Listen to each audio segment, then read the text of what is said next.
Les derniers chiffres de la croissance mondiale inquiètent. Le FMI table sur une croissance de 3% cette année, en baisse par rapport aux 3,3% de 2024 et à la moyenne de 3,7% avant le Covid-19.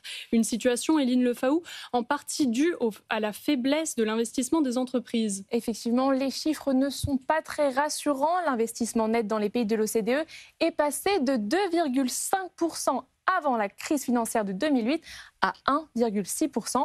Au total, seuls 6 pays ont dépassé leur tendance d'investissement d'avant 2008. C'est le cas par exemple de l'Australie, du Canada ou encore de l'Italie. Cependant, ce n'est pas suffisant pour compenser les résultats des autres pays membres. Selon l'OCDE, l'investissement moyen au sein du groupe est inférieur de 6,7% à la tendance d'avant crise financière.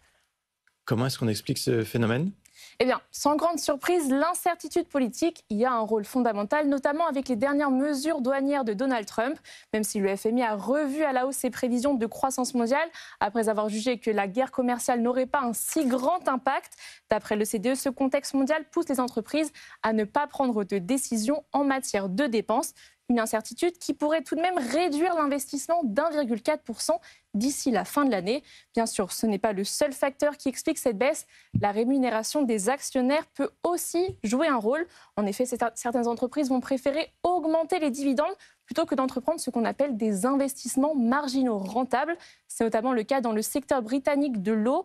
Au total, depuis leur privatisation il y a 34 ans, les compagnies d'eau anglaises ont versé 83 milliards de livres de dividendes, soit plus d'un tiers de leurs dépenses en matière d'infrastructure.